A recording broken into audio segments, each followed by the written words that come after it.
Welcome to the Card Pool. I'm Kyle. He's Kyle and I'm Stu. And today we are going to be talking about the money cards from our set that we've been looking over for the past few weeks, The Dark. The Dark.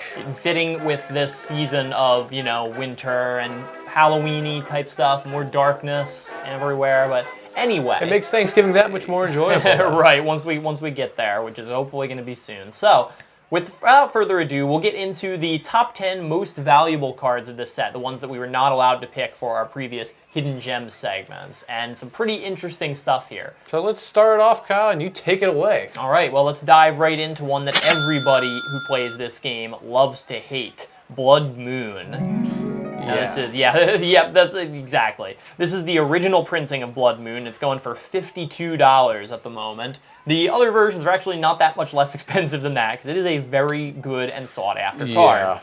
So again, as we all probably know, I'll just go ahead and read the card. It is a red enchantment that costs 3 mana, 2 colorless, 1 red. All non-basic lands are now basic mountains. So why is this good? If you don't know already, this is a staple for red as one of the few legit control pieces red actually has. Shuts down all kinds of utility lands, color screws a lot of people. Like if you're playing a 5-color deck against a Blood Moon, you're just kind of gonna cry a little bit. This is pretty much the answer. Like, all right, I'm not allowed to destroy your lands. I'll just make them useless to you. Right. And this card has been so useful and so sought after. They've made the Magus of the Moon, which is pretty much the same thing. Now red has just two options of it. It's super strong. It's super powerful for just a simple effect. There are certain cards that do get around this though. Chromatic Orrery being the one that actually makes it so that this card doesn't hurt you. Or the Lantern. The Lantern works too. Chromatic Lantern? Yeah. Yeah. There is a thing with layering with some of these, like if you're going to go ahead and use Prismatic Omen and stuff like that. Yeah, but with something like a Chromatic Lantern that gives lands other abilities, it doesn't affect that. So yeah, that actually, Prismatic Omen though, you're right, that actually would not work with this. Okay, I was thinking like Prismatic Omen, but I know Chromatic Orrery gets around it, which is pretty A-okay in my book. So there are more and more times there can be ways you get around this, but a lot of the time you just are very sad when you're facing this card. The only thing is like if you happen to have a basic land that is a forest or an island, like sure, then you get around this and that's not the worst case scenario for you. But if you don't, it really stinks. Yeah, the more colors you have in your deck, the more painful this is when it hits. So be careful. So not beating this anymore, we're going to go on to number 2. Now, the second most expensive card in this set, we turn to City of Shadows. Now, this $32 card is a land that is pretty awesome. It enters play untapped, which is one of the things that also makes it pretty sweet. You can tap it and sacrifice one of your creatures and exile it from the game. Instead of putting it into the graveyard, you would then go ahead and put a counter onto this land. And then you can go ahead and tap this and add X colorless mana to your mana pool, where X is the number of counters on City of Shadows. So this is a land that can grow in value based off of how many creatures go ahead and get exiled with it. And this works really well with proliferating for the fact that, all right, as long as I have one counter, I can go ahead and get more and more counters on this without having to do the same work.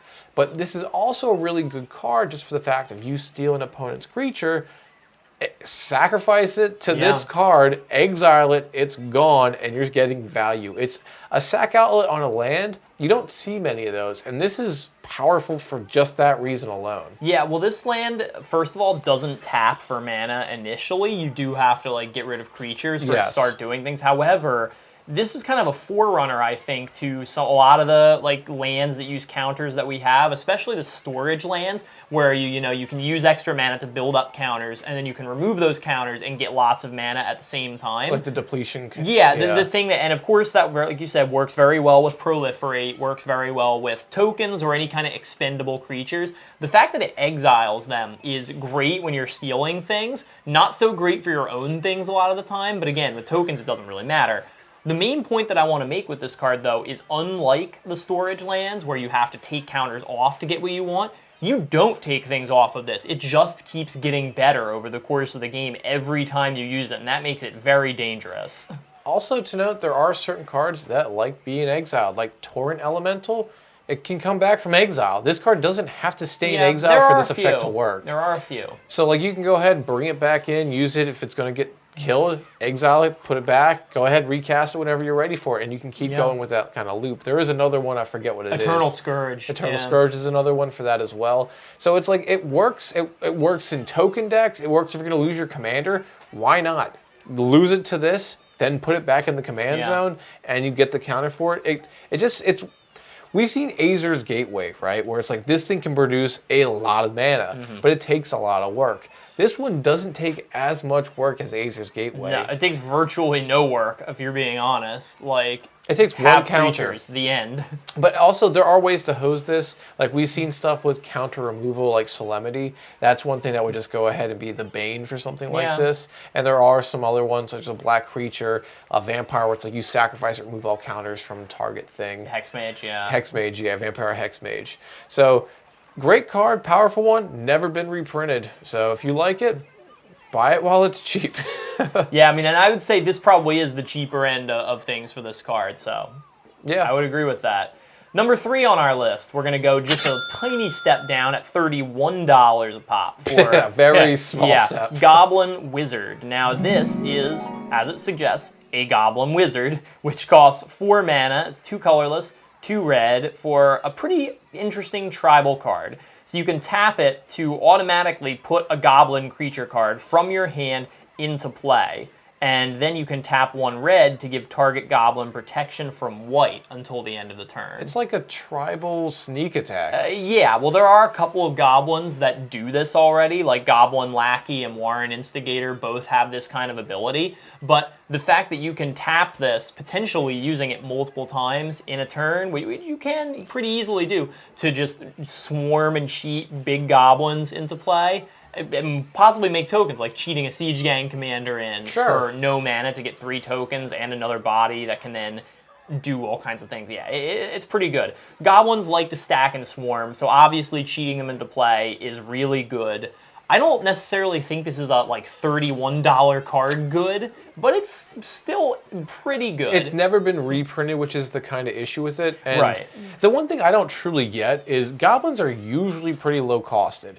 So the fact that it's cheating something into play isn't the most impressive thing for me with that regard. Now, it is a powerful effect, and I don't take that by any means of like neglect. It definitely, having that ability is super awesome, and this works only in a tribal build. But I mean, how many goblins have you seen where it's like a good one's like 2, 1 mana, 3 mana? Yeah, but any mana that you don't spend on playing creatures is more that you have to do other things. I guess. Including, apparently, incidental protection from white, which, among all the things I want to be protected from, is not really quite as high up there, but, you know, whatever. I mean, it's pretty... Plowshare, yeah, it's pretty gifts. good. I mean, I'll take it. Like, I'm certainly not going to complain on this card. Yeah, this card would be good on its own if it was just put a goblin into play.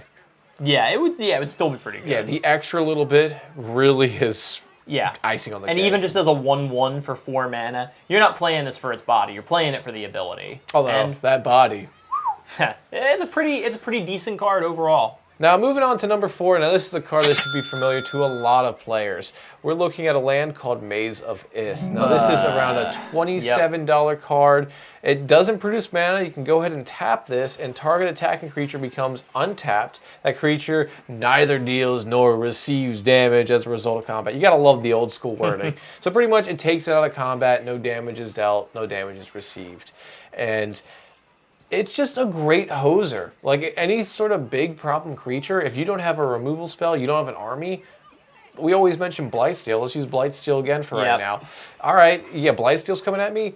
No, it's not. Like, you can make it so it disincentivizes people from attacking you without even having to use this land. Yeah, the bane of Voltron decks everywhere. So, like, and this is one of those lands that it actually, you know, it's an old land, so a lot of old lands that had these abilities didn't actually make mana on their own.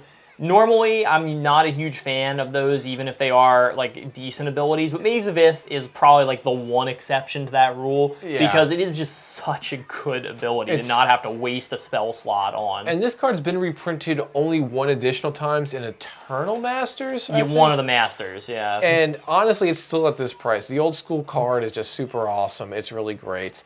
And, yeah, there are ways you can make it so this can produce mana, play in Urborg, like, sure, this is now a swamp inconsequentially. Like, you can go Yeah. ahead and make it so it is producing mana. A chromatic lantern, this now Exactly. produces mana. Well, we even have a new one now, the Thematic Compass, that flips into Spires of Erasca, which is essentially a Maze of better- Ith that gives you mana. But Yeah. you have to do more work for it. Just playing the land, barely. is like maybe even better. But So. great card if you can use it in a deck. I mean, of course you can use it in a deck. The only problem is that it targets, I believe. So Yeah. if somebody has a lightning grease on it, you are a little Right. SOL in that regard. But moving on to number 5. All right, number 5 for $25, we have another weird creature, Preacher. Now this is another 1/1, but it's in white this time. It's a 3 mana, 2 colorless, double white, human cleric. Again, one of those party creatures that incidentally becomes better now that Zendikar Rising is out. Yeah. So you can choose not to untap Preacher during your untap step. And it has a tap ability. For as long as Preacher remains tapped, gain control of target creature of an opponent's choice that they control. Now this is, again, the Oracle text, because that paragraph is convoluted. Yeah, well, and this is not really that strange of an ability. We see this on a lot of blue creatures. But not white. Not white, really. No, white does not generally take control of creatures. In fact, there's only like one other white card that I can think of that lets you do that. Which? Remember Debt of Loyalty? When a creature dies, you can take control of it. That's not even a creature. That's Yeah, exactly. Instant. It's an instant. Yeah. So there is that one. I did think of that one, but other than that, I don't really think white There's gotta be ever one more. takes control of creatures. Not that I can think of right offhand. Not creature to creature, maybe. Yeah, maybe. But anyway. Actually, you know what? Let us know. We'll see who knows their cards. Let us know in the comments down below. We'll do a little poll on Magic knowledge. Yeah. And if you actually have one, we'll give you a shout out in the next video and be like, yo, respect. Yeah, so it takes a blue ability, but it makes it white in a way that actually does make a lot of sense flavor-wise. You know what? Speaking of flavor-wise, I don't know if you've seen the movie on Netflix, Evil All the Time. No. But Robert Pattinson, whoever was the vampire from Twilight, he is a preacher in that role. And honestly, an altered art of this card, of just that guy at the thing, like he's probably in that pose. He's got the same kind of super textured, raw, lumpy face. Like, that'd be such a good alt for art for this one. I would love to see something like that online. But this is an interesting card, though. I mean, especially a 1/1 for 3 is a lot better than the 1/1 for 4 that we just looked at. Yeah. And the ability to steal a creature more or less permanently, as long as you can protect this card, It's pretty that's nice. pretty good. It's pretty dang nice. Not to mention that if you get sick of the creature you stole, you can just let this card untap, give it back, and steal something else. But the thing is, the opponent chooses it, so Right, that's the probably only get it catch. back That's the again. only catch, and that's the thing that feels white about this card, is that it gives them a choice, which is generally white tries to Not be do that. nicer like that. So, you know. But they also have certain forms of board wipes where it's like only one creature remains, like Divine Reckoning. Yeah. Like, all right, you have a choice, but do you really? Yeah, It's exactly. like one of those things. So again, one of those very interesting cards that is slightly outside the box of where the color pie is these days. So moving on to number 6, it's a card that is very well in a box. It is a card called Ball Lightning. Now this is a classic Magic card. It is a creature with a 6/1 body, costs 3 red mana for it. It has trample, it has haste. And at the beginning of your end step, you must sacrifice Ball Lightning. It's not even Ball of Lightning, it's Ball Lightning. And so this is just a classic red. Hit face, hit hard, burn them down to the ground as soon as you can, because this card is going to be probably piercing for a good bit of damage. Yes. Usually won't be blocked just for the fact that your opponent won't want to trade out for this. Now, this isn't a card we typically see in Commander. This is more for Modern. Yeah, if it's in the set, this Standard, is pretty stuff. integral. This is a pretty integral part of red burn decks, and it actually has been reprinted several times. Nah, it's more than several. It's maybe 7. It's very good. I mean, you're basically just paying 3 red for a 6 damage spell. Pretty much. Essentially, that's what you're doing, and that's really good. Yeah, it's just limited on if they have spot removal, they can take this out. If it can get countered like anything else we can say. Although it feels like such a waste because you know this is going away at the end of the turn anyway, so why would you do that? You know? It is an elemental, so like elemental tribes do work. Like we do see Horde of Notions who can just bring this thing back out. I'll pay 5 mana. This will hit. Just keep redoing it over and over I'm again. sure you have better options, but You really, do. this is still very powerful under the right circumstances. However, if we go mono red, who is the one commander who would love this? Feldon. Yeah. You go ahead, you pay Yeah. a little bit of mana, this thing comes out, it does 6, and it's very easy for this to go ahead and do that and be in the grave. So, yeah, I don't know. It's again, not much for us in Commander, but it's still a pretty solid card. Yes, very much in Modern and other formats like Legacy. that. 60 card, yeah, that's where this belongs. So, moving on to number 7. All right, well, this one is kind of another weird and complex one. For $20 at number 7, we have Season of the Witch. Oh, this is a I'm card pretty I've been sure that was wanting a to get. movie or something. But anyway, this is an enchantment that costs 3 black to play. At the beginning of your upkeep, sacrifice Season of the Witch unless you pay 2 life. So there's kind of a little upkeep cost on this. At the beginning of the end step, destroy all untapped creatures that didn't attack this turn, except for creatures that couldn't attack. And the couldn't attack covers a lot of things. Like, that could cover if they Summoning didn't have haste. Sickness. It could cover if they were, like, you know, tapped down and you know, frozen. Prison like, effects. yeah, those sort of abilities. That sort of thing. But you do get into the stupid little argument of like, all right, I have, you know, propaganda out. You could have attacked. Yeah, but you chose not to. You chose not Yeah. to. That's where things get a little dicey. Right, and it's interesting because it's a semi kind of, I guess, goad card in black from like way back in the day. Sort of. But the goad is, it dies. Like, it's still right. an option. If you don't attack somebody, you die. Yeah, for 2 life, yeah, I'd keep this out for as long as I could. Yeah. And we've actually seen this effect before, way back, and I think it was Tempest. Maddening Imp Yeah. is a card that I brought up. We'll do a little segue to there, or maybe it'll be in the description down below. Take a look out for it. But it is a solid card to take a note of.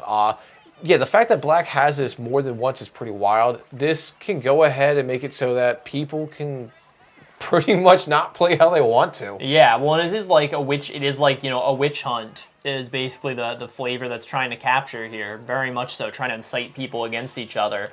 The cost is negligible with just 3 mana, so it can really put some strategies in a very tight spot. I like it. I like it a lot. Now, this one didn't have the thing where it was like, all right, if there's no creatures out, this dies, right? Right, does not have that. Usually with like cards like Pestilence, we see that being the problem. Yeah. And the fact that this doesn't have this, it's just 2 life. It's not even cumulative upkeep 2 life. It's just Right, 2 it's just 2 life. yeah, which is really small. And that's what's driving the price of this card, also for the fact that it, again, has never been reprinted, and that art is pretty sick. Yeah, so it's another really cool card. Actually, even for a money card, I think this is super under the radar because I've never seen I anyone play honestly it. would expect this to be more than like $20. Yeah. I would, if somebody's like, this is a $100 card, I'm like, yeah, I can see why it's a $100 card. Actually, I might even pick up one right now. Why not? So moving on to number 8, I will take the forefront for this one. This is a card called Mana Vortex. Now this is around $19. It is an enchantment that costs 3 mana, 1 generic and double blue. When you cast this spell, it is countered unless you sacrifice a land. In addition, at the beginning of each player's upkeep, that player sacrifices a land, and when there are no more lands on the battlefield, you must sacrifice Mana Vortex. This is horrible. Yeah. This is control, this is pain, this is just cruel control. Yeah, this is just not cool. So, just not nice. Why would you run this? Well, you're that guy. But also, you run a lot of mana rocks. You don't really care about losing a land because you have stuff that can go ahead and be like a Basalt Monolith. Go ahead and tap this. Like a Rim Monolith, untap this. I got a lot of mana going out and through combos. So this will hurt everyone else. It's kind of like a stasis kind of card that we end up seeing. Like you're essentially taking... I'm not saying we want more of those, but they do exist. This, it will eventually go away, but that means when it's gone away, the game should be over and there should be a definitive winner. This is the card that if you play, I will actively then go after you for like the next 3 games because then I'll just be mad. Yeah, there's going to be a huge target on your head. And when you play this, you have to make sure you are ahead. If you are not ahead, this will bite you. Yeah. So land hate in blue, very weird, generally just not cool. If you're into that, fine, whatever. I guess you really don't see a ton of land hate in blue. Well, you do see a bunch of like, oh, well, you can't untap your lands, which is almost as miserable as yeah, this. but at least you not got quite. the satisfaction of playing Yeah. them still. I mean, typically for blue, I'm used to seeing more like a Quicksilver fountain, where it's like, all right, now this is an island. It's nothing else. It's just an island. Yeah. Which is almost as bad. I mean, again, we're seeing a theme here. We got Blood Moon. We got this. They were aware that lands have been kind of sitting pretty. They don't have to worry about too much. That's why they made specialty lands. And yeah, I'm sick of looking at this card. I don't know if this. No, I'm done with this. Let's move on. Number 9. All right, well, number 9 on the list here for $17 is Stone Calendar. Now, this is an artifact that can go in any deck for 5 generic mana. And again, simple ability here. Spells you cast cost up to 1 colorless less to cast. So this is just an across-the-board generic cost reducer. We remember Amulet of Awakening from, or Helm of Awakening, I mean, Yeah, from Helm. one of the Urza sets. I forget which one it is. I think that's where it comes from. Is it Tempest? I think it's been printed twice. I don't remember. Anyway, Helm of Awakening is one that costs for 2 mana. You get an artifact that makes 1 generic less mana for all spells that get played. Vintage. And where is it? It's from, oh no, Visions. Visions All and right, Mystery yeah. Booster. Thank you. So there's that, and then there's this. This is an older version, but one that just works for you. So we've seen how cards like the Helm of Awakening to some extent, and even the Medallions, where it makes spells of a certain color cost 1 less to cast, you think of them as like a mana rock, but they're not. They're better than that. Yeah, because they're basically a mana rock you can use for every single spell you cast, if you think about it that way. Stone Calendar costs a lot of mana to play for 5, but then the incremental value that you'll get over the rest of the game for things costing 1 less, it's probably worth the price of admission. I really think it is. Maybe. I think this card's been outclassed over time. Just for the fact, like, again, you said with the Medallions, we've seen other things like Urza's Incubator, and like things that have just been a little bit more aggressive for much less mana. Yeah. And this can't even push the mana cost to 0, where it's like Helm of Awakening, there's an infinite combo with Sensei's Divining Top. You can draw Right. your whole deck out, and it's free. This card, sure, it's only you getting the benefit, and that's actually the selling point for this. Yeah. But the Medallions, that's a little bit better. Now, if you're outside of the Medallions, like you can't use colors. If you're playing a colorless deck, like an Eldrazi deck, or if you're playing Exactly. just a deck that heavily uses a lot of colorless artifacts, you might want to consider this, because this is still really good. Yeah, it's good for that. Or if you play a lot of things that can cheat artifacts into play, via the grave, via the hand, whatever, something like that, it could be a little bit more advantageous in that regard. But for $17, I don't know. Yeah, I mean, I think it's a little high, but still, great card. Really, really great. So number 10, this is a old school classic. It's expensive just for the original printing or old printing of this. It's called Fel Warstone. Now this is something we've seen printed in many Commander sets. Yeah, $11. Wow, that is pricey. Yeah, for what this card is. It's a 2-drop mana rock. It's 2 generic, and you can go ahead and tap this to produce 1 mana of any color that your opponent's lands can produce. So this is really good for the fact of just being a 2-drop rock that can produce mana of a potential color as opposed to colorless mana. I mean, the only other thing that we've now experienced is the Signet. Arcane Signet. Arcane Signet is the better version of this because it can be any color that you actually care about. However, this one could be better for controlling, stealing kind of decks. Send triplets, I'll bring them up again. Sometimes you need to produce mana of a color you can't produce. This would be your way around And that. for like a 5-color deck, Fel Warstone is an absolute must-have. For anything less than that, I normally prefer a Mind Stone over this because at least then you can draw a card. However, that does only give you colorless mana, so you do have to think about it a little bit. Yeah, depending. it's whatever you want. Like, there's certain flares, but any deck that's using an exotic orchard, you would probably find this card in it just for the fact it's doing what you want, it's doing what you need. If it's 5 colors you're producing, yeah, one of the colors your opponent's producing, again, one of 3 potential players, somebody else could have their command tower out and they produce 5 colors. This is essentially a Darksteel Ingot for 2. We've talked a lot about 3-drop mana rocks, and we've even done a whole video on it. Maybe we should link that to We'll put that somewhere bad boy up here. there or down in the description. That was definitely That the was wrong not- sound effects. There you go. Thank you. Get out of here. Yeah, I should be. But anyway, this is we talk about the 3-drop mana rocks a lot, but the 2-drop ones are much more valuable, but much harder to come by. So before Arcane Signet existed, this was basically the only 2-drop mana rock that gave you whatever color you wanted. Potentially. Not always. Yeah. But still, it is very strong and remains very strong into the future. Typically see this in like a 2-color deck, unless, again, you're using unless you were really desperate. Or you're using stuff like, I don't know, a Blood Moon, which is like, all right, I'll be able to get the red mana from it or something else like that. So, again, you know this card. We've seen this card. We've seen this card in a much prettier art as well, and I think I like those way better than this one. Yeah, this one just looks like a rock. It looks like the thing, like once you move your fridge, this is some of the remains that are underneath of it. It's like, oh, God, get the broom. Yeah. We'll get that out of here as soon as we can. But that is going to wrap up our final part for the Dark. These are the cards that we could not pick. Hopefully some of them are new. Hopefully you either want to buy some or you of have them. A new appreciation, whatever it is. If you want a card that's hard to read, this is the set for them. Definitely. Well, you can also find us on social media. We're on Reddit. We have a tapped out page where we have, where we have all of our awesome deck lists. We're on Facebook and Twitter as well for our social media profiles, and you can find us all at the handle The Card Pool. I love these buttons. You'll never get sick of those. I am Stu. I'm Kyle. And we will see you next time at The Card Pool. What other sound effect should we add? I don't know. I like this one, though. Yeah. Always my favorite. I don't.